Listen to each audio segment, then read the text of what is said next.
Bonjour Florence Dupré, bienvenue. Vous Bonjour. êtes présidente de Medtronic France. Alors, Medtronic, ce n'est pas forcément une entreprise très connue du grand public. Medtronic est une grande entreprise américaine spécialisée dans l'innovation en santé, notamment dans les dispositifs médicaux. Expliquez-nous ce que vous fabriquez, ce que vous vendez exactement et à qui. Alors, Medtronic, c'est le leader global, donc mondial, des technologies de santé. On est très fortement implanté en France avec 5 usines. Et en termes de technologie, alors je ne parle plus de dispositifs médicaux parce qu'on a vraiment franchi le pas. Nos technologies aujourd'hui sont communicantes, ce qui fait que ça permet en fait d'améliorer la chaîne de soins, puisque les patients viennent quand ils en ont besoin. Notre portefeuille est extrêmement large, il va de l'aiguille pour refermer un champ opératoire jusqu'au robot, en passant par les fameux pacemakers et tout ce qui est dispositif de cardiologie. Donc c'est-à-dire que vos clients, ce sont des hôpitaux, des cliniques qui achètent ce type de produits?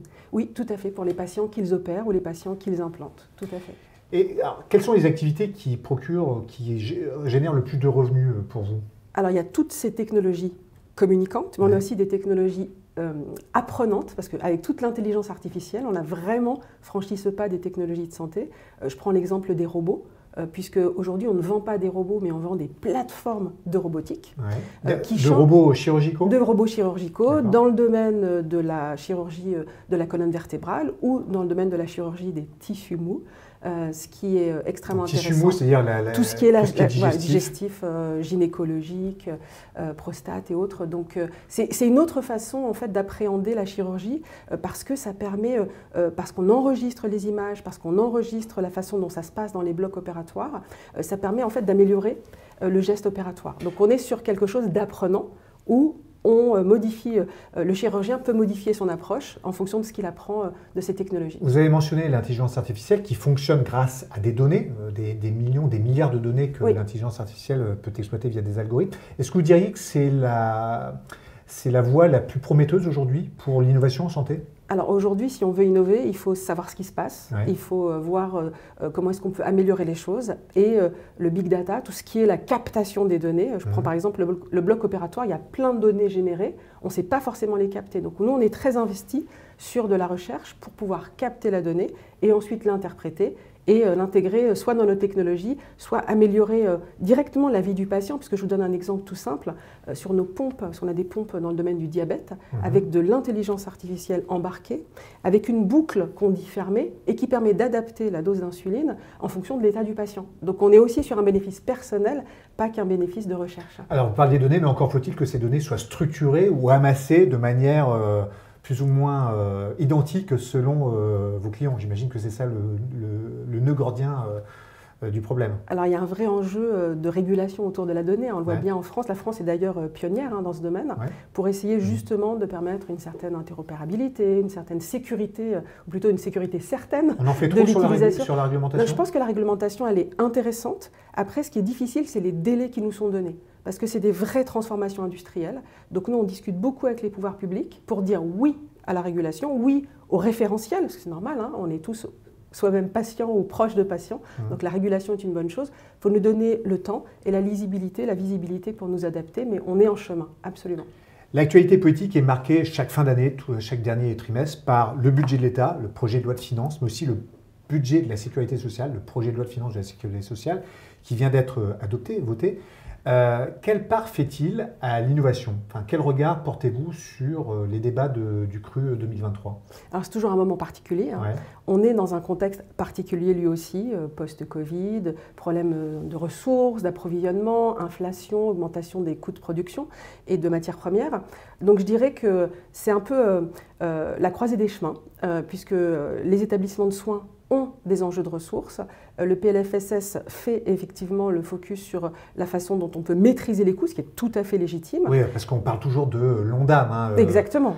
L'objectif de dépenses de l'assurance maladie. Alors ce qui est important, c'est justement de sortir d'une logique comptable, on le dit tous, et nos technologies de santé, les technologies de santé en général, sont des facteurs d'efficience. Il faudrait une loi pluriannuelle de financement de la sécurité sociale? Ça c'est certain qu'il faut regarder. Et pas être d'une année sur l'autre? Si vous voulez être dans l'efficience, l'efficience c'est quels moyens j'utilise, pour quels résultats.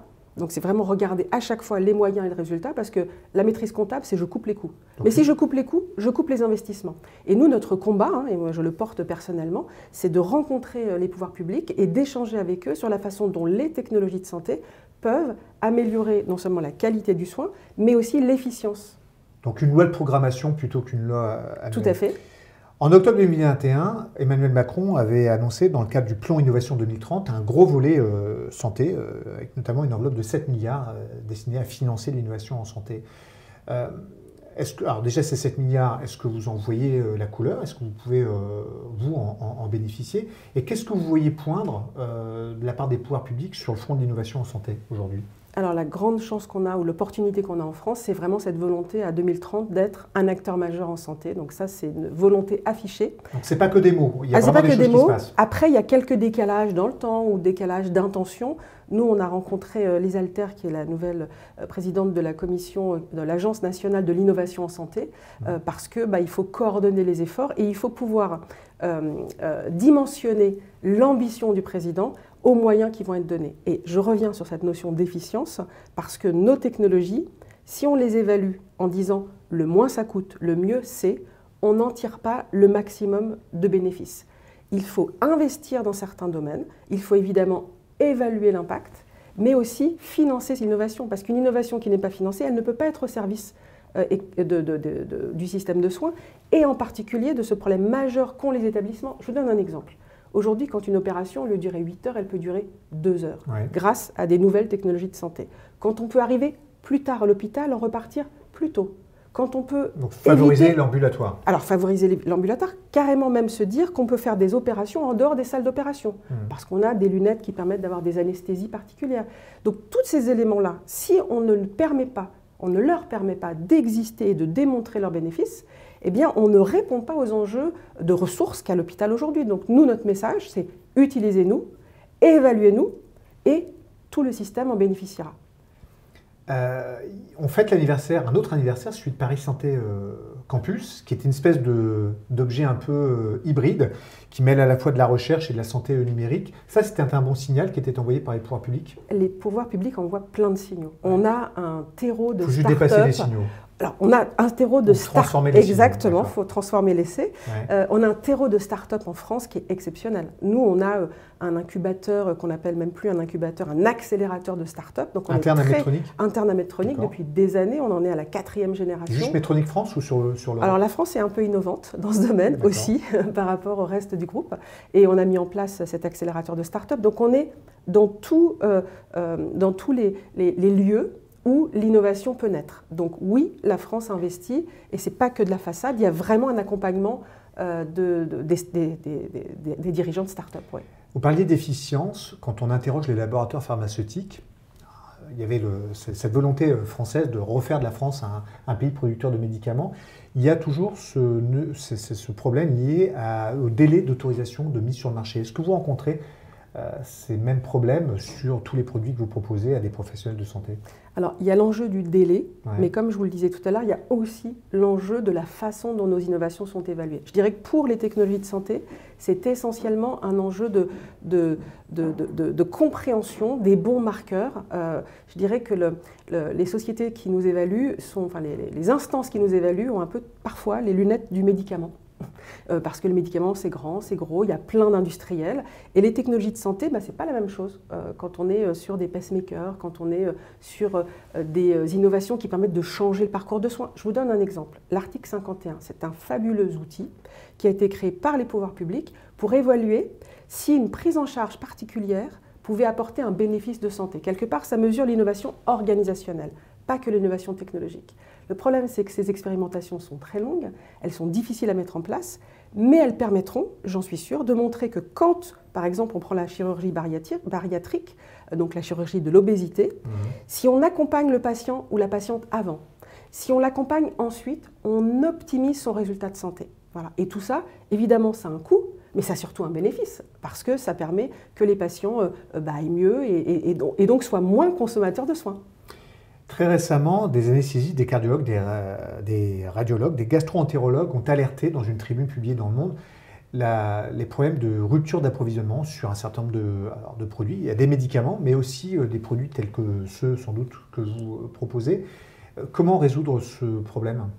Alors le Covid a complètement perturbé les chaînes de production, donc nous on est extrêmement vigilants parce que la qualité est au cœur évidemment de notre mission. Vous avez des sites de fabrication en France? Alors on a des sites de fabrication en France et on fabrique pour le monde en France un certain nombre de gammes, on ne fabrique pas tout en France, mais on a 5 usines, donc on est fortement implanté au niveau du groupe et donc on travaille beaucoup sur nos chaînes d'approvisionnement pour éviter au maximum que ça touche les patients, tout à fait. Donc c'est un vrai enjeu mondial. Dernière question, je crois qu'il y avait un projet à Bruxelles de nouvelle certification pour des acteurs comme vous. Il me semble avoir compris qu'il allait y avoir un délai supplémentaire. De quoi s'agit-il exactement? Donc il y a une nouvelle réglementation qui s'appelle le MDR, donc il y a une nouvelle réglementation sur les dispositifs médicaux. L'enjeu, c'est les organismes de notification, puisque ce sont des organismes extérieurs qui doivent donc nous donner cette certification. En fait, ils sont trop peu nombreux par rapport au nombre de choses qu'il y a à certifier ou à recertifier. Et je pense que les pouvoirs publics, grâce à l'action de la France a été très politiquement présente pour faire bouger ces sujets au niveau de la Commission, eh bien, ils ont réalisé que, évidemment, les industriels voulaient y aller, mais qu'avec des goulots d'étranglement sur ces organismes de notification, eh bien, on n'y arriverait jamais, on mettrait au contraire la santé des patients en jeu. Donc il y a un délai, une volonté farouche de faire passer le maximum de choses, mais avec un peu plus de pragmatisme. Merci Florence Dupré. Je vous en prie, c'est un plaisir. Merci à vous.